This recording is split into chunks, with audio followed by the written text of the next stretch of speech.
สวัสดีครับเพื่อนๆทุกคนกลับมาอีกครั้งกับคลิกหลังกล่องวิดีโอรีวิวผลิตภัณฑ์สกินแคร์จากมุมมองส่วนผสมและยินดีต้อนรับกลับเข้าสู่ศึกทัวร์นาเมนต์ประชันสกินแคร์รอบที่2นะครับเพราะว่าอาทิตย์ที่แล้วอุตส่าห์ทำบอร์ดนะครับก็ขอใช้ให้คุ้มหน่อยละกันอาทิตย์นี้เนี่ยเดี๋ยวเราจะแข่งกันในหมวดสกินแคร์ซองลดสิวยอดฮิตนะครับเพราะว่าในยุคเงินเฟ้อน้ำมันแพงบาทอ่อนเนี่ยคนเราก็ควรที่จะมีตัวเลือกที่ดีในราคาที่จับต้องได้บ้างนะครับซึ่งเกณฑ์การตัดสินที่จะใช้ในวันนี้เนี่ยก็คือการตลาดส่วนผสมแล้วก็ความเหมาะสมสำหรับผิวแพ้ง่ายนะครับตัวไหนแพ้ก็ตกรอบไปส่วนตัวไหนชนะก็ได้เข้ารอบต่อไปนะครับแล้วเดี๋ยวเรามาดูกันตอนท้ายเนอะว่าใครจะได้เป็นผู้ครองแชมป์นะครับอิงก็ยังไม่รู้เหมือนกันเนี่ยวิดีโอในวันนี้ก็ไม่ได้รับสปอนเซอร์เช่นเคยนะครับแล้วถ้าเกิดคุณชอบเนี่ยก็อย่าลืมกดไลค์ subscribe แล้วก็แชร์ให้เพื่อนของคุณด้วยนะครับถ้าพร้อมแล้วเนี่ยเดี๋ยวเรารีบไปดูกันเลยดีกว่า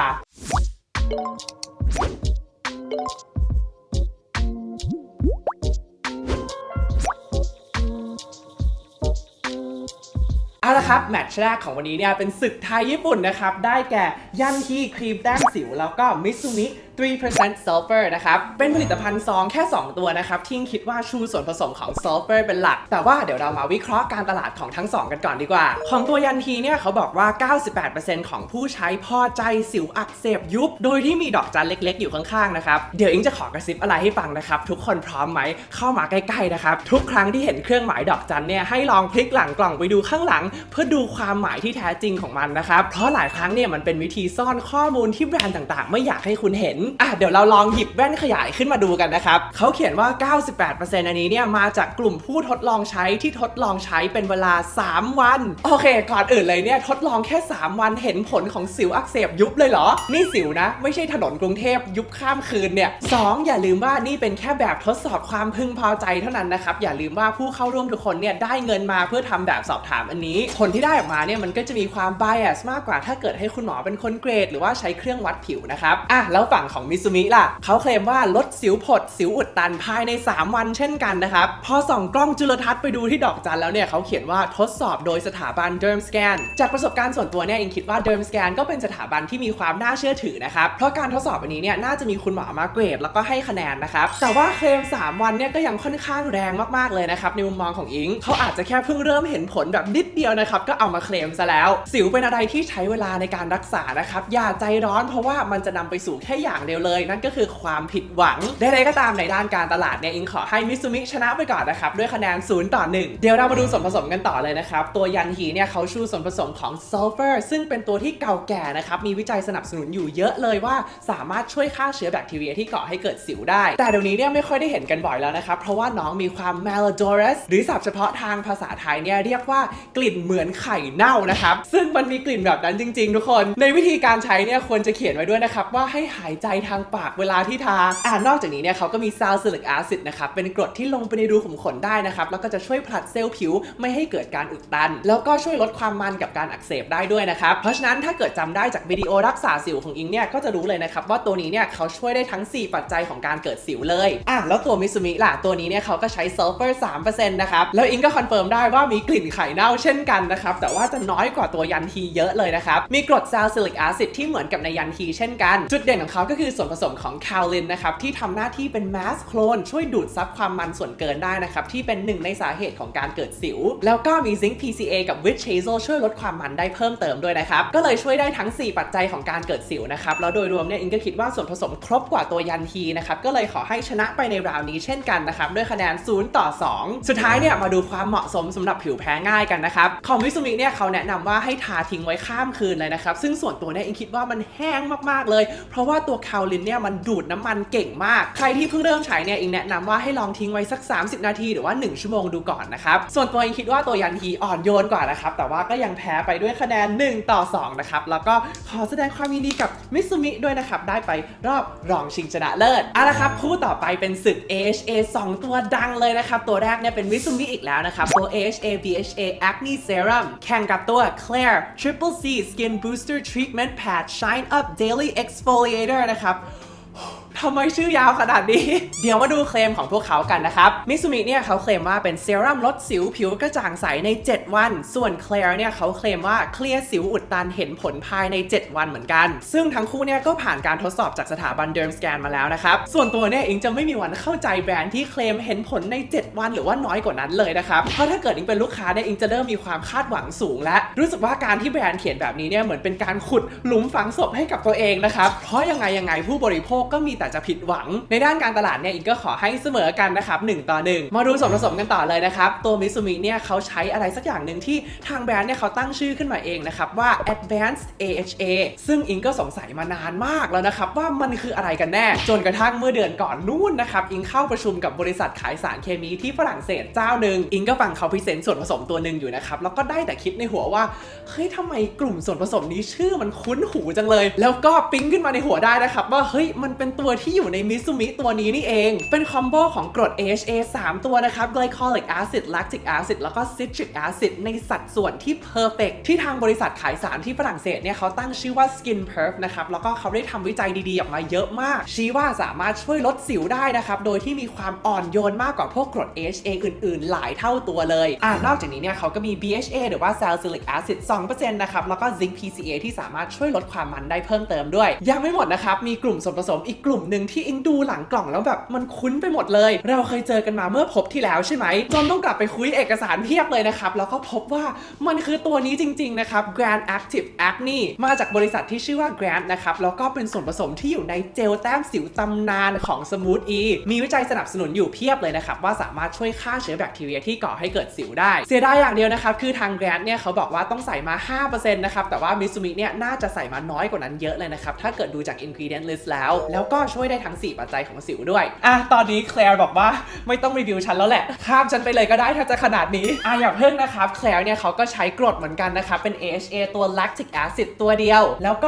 มีสารสกัดจาก lime caviar นะครับที่ทางบริษัทขายสารเนี่ยเขาบอกว่าช่วยผลัดเซลล์ผิวได้เพิ่มเติมด้วยเพราะฉะนั้นโดยรวมเนี่ยตัวนี้ก็เลยเด่นในการป้องกันแค่1สาเหตุของการเกิดสิวเท่านั้นนะครับเขาน่าจะเด่นเรื่องการลดรอยมากกว่าเพราะว่ามีวิตามินซีมาให้3ตัวนะครับแต่ว่านี่คือวิดีโอลดสิวนะครับเพราะฉะนั้นเนี่ยก็ขอให้มิซูมิชนะไปก่อน2-1นะครับแล้วความเหมาะสมสำหรับผิวแพ้ง่ายล่ะทั้ง2ตัวก็ไม่มีน้ำหอมทั้งคู่นะครับตัวแคลร์เนี่ยเขาจะมาในรูปแบบของแพทนะครับซึ่งอิงก็คิดว่าไม่ได้หยาบหรือว่าบาดผิวนะแต่ใดๆก็คือให้มาแค่4แผ่นเท่านั้นนะครับอิงว่าอาจจะไม่ค่อยคุ้มเท่าไหร่แล้วก็เป็นการสร้างขยะโดยไม่จำเป็นด้วยนะครับในฝั่งของมิซูมิเนี่ยถ้าเกิดดูเผินๆอาจจะคิดว่าน่าจะระคายเคืองเพราะว่ามีกรดอยู่หลายตัวเลยใช่ไหมครับแต่ว่าจากที่ได้ศึกษาวิจัยจากพวกบริษัทขายสารของเขาเนี่ยก็คิดว่าน่าจะมีความอ่อนโยนนะครับและจากการใช้เองของอิงเนี่ยก็ไม่ได้ระคายเคืองด้วยนะครับทั้งที่ปกติเนี่ยเป็นคนระคายเคืองง่ายมากๆเลยจากกรด AHA เพราะฉะนั้นก็ขอให้เสมอกันนะครับแล้วมิซูมิเนี่ยก็ชนะไปด้วยคะแนน3-2นะครับเย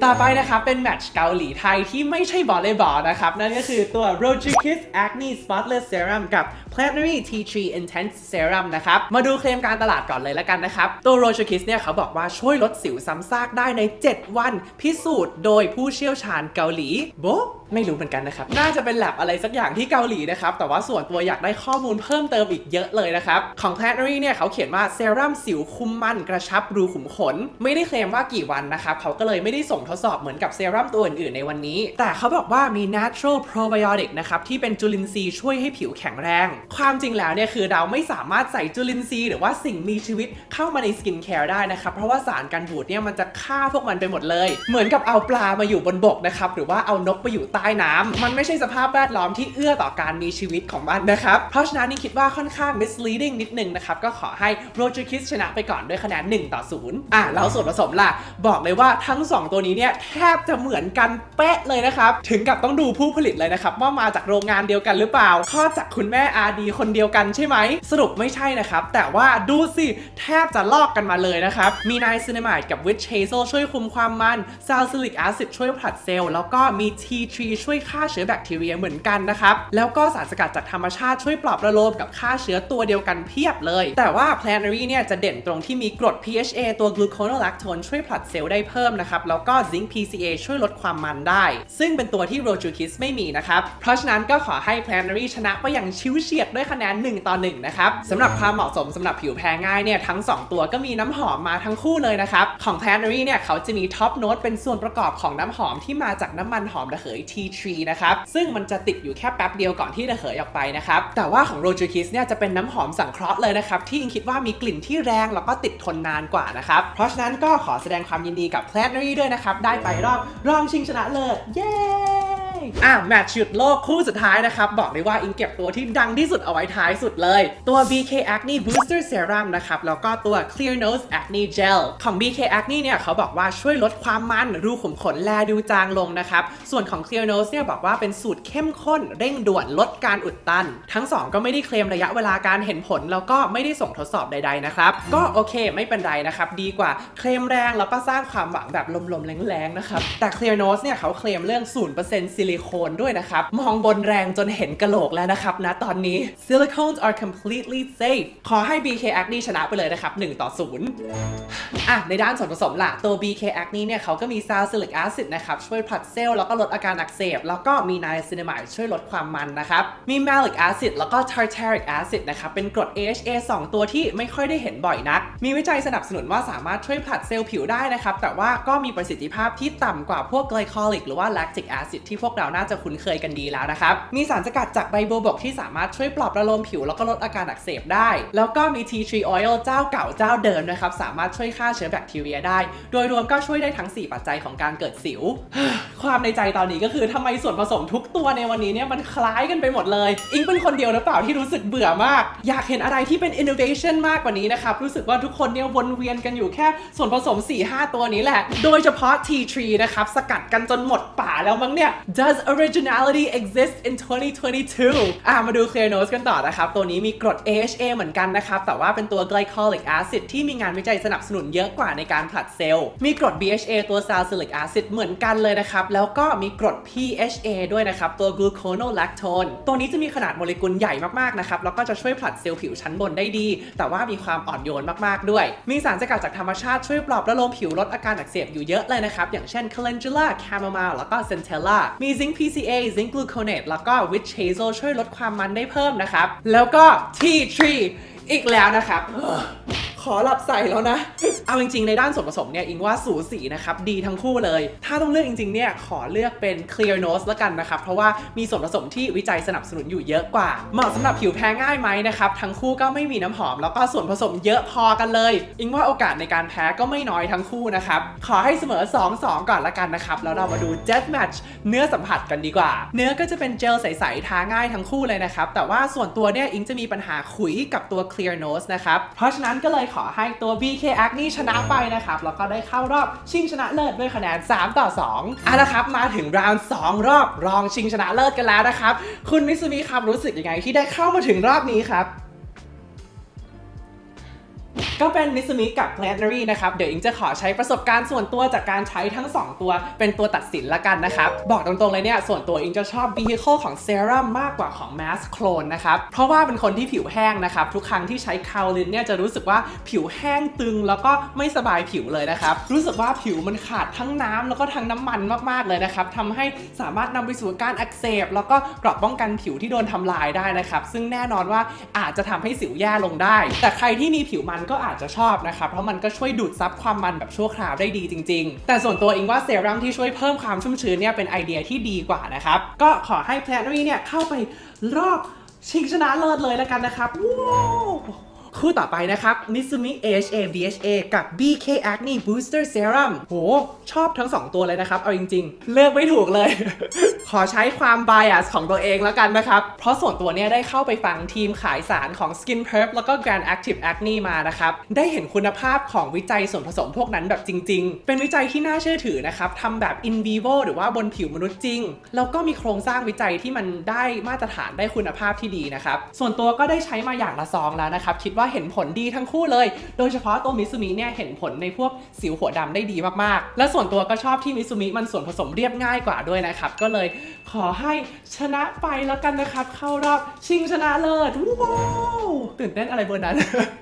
มาราวน์3นะครับราวน์สุดท้ายมาดูกันสิว่ามิซูมิหรือว่าแพลนนารีใครจะได้เป็นแชมป์นะครับหนึ่งเลยนะครับอิงว่าในด้านของงานวิจัยเนี่ยมิซูมิเขามีคุณภาพแล้วก็จัดเต็มกว่าไม่ว่าจะเป็นวิจัยจากบริษัทขายสารอย่างที่อิงได้บอกไปนะครับโดยเฉพาะตัว Skin Prep ที่มิซูมิเขาก็ใส่มาเต็ม 2% อย่างที่บริษัทขายสารเขาแนะนำด้วยหรือว่าจะเป็นวิจัยที่ส่งทดสอบกับเดิมสแกนก็ตามนะครับซึ่งนำไปสู่ข้อ2นะครับมิซูมิเนี่ยเขาให้เปอร์เซ็นต์ของสารสำคัญมาหมดเลยเป็นความโปร่งใสที่ทำให้อิงเนี่ยมั่นใจคุณภาพนะครับแล้วก็ชีวิตเนี่ยง่ายขึ้นนะครับรู้ว่ากำลังเลือกใช้อะไรอยู่แล้วก็สามารถเลือกใช้ได้ฉลาดขึ้นในขณะที่ฝั่งแพลนนารีเขาไม่มีเปอร์เซ็นต์มาให้เลยนะครับขนาดสอบถามเข้าไปเนี่ยยังไม่ยอมให้มาเลย3มิซูมิไม่มีส่วนประกอบของน้ำหอมเหมือนกับในแพลนนารีนะครับ4อิงคิดว่าส่วนผสมของมิซูมิมันมีความ innovative มากกว่าของแพลนนารีนะครับคือถ้าเกิดต้องเห็น Tea Tree อีกรอบหนึ่งเนี่ยอิงจะไม่ไหวแล้วนะครับโห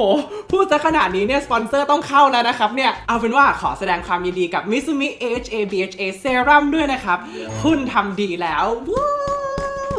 เอาละครับและนี่ก็คือ Final Scoreboard ของเรานั่นเองแน่นอนว่านี้ก็เป็นแค่ความคิดเห็นส่วนตัวของอิงนะครับอิงก็หวังว่าจะช่วยเพื่อนๆคนไหนที่กำลังลังเลแล้วก็ไม่รู้จะซื้อตัวไหนดีนะครับแต่แน่นอนเพื่อนๆบางคนที่เคยใช้แล้วเนี่ยก็อาจจะมีประสบการณ์ที่แตกต่างจากอิงนะครับก็มาพูดคุยกันได้ใน comment section ด้านล่างเลยเพราะอย่าลืมว่าผิวของเราเนี่ยมันก็ไม่เหมือนกันนะครับถ้าเกิดคุณชอบวิดีโอนี้ก็อย่าลืมกด like subscribe แล้วก็แชร์ให้เพื่อนของคุณด้วยนะครับมันก็จะมีความหมายมากๆเลยสำหรับอิงฝากติดตามอิงได้บนโซเชียลมีเดียต่างๆนะครับไม่ว่าจะเป็น Facebook IG หรือว่า TikTok นะครับช่วงนี้มีลงคอนเทนต์ TikTok มากขึ้นแล้วนะสำหรับวันนี้เนี่ยก็ขอบคุณมากๆนะครับที่ให้อิงได้มาเป็นส่วนหนึ่งในชีวิตของคุณแล้วไว้เราเจอกันใหม่อาทิตย์หน้า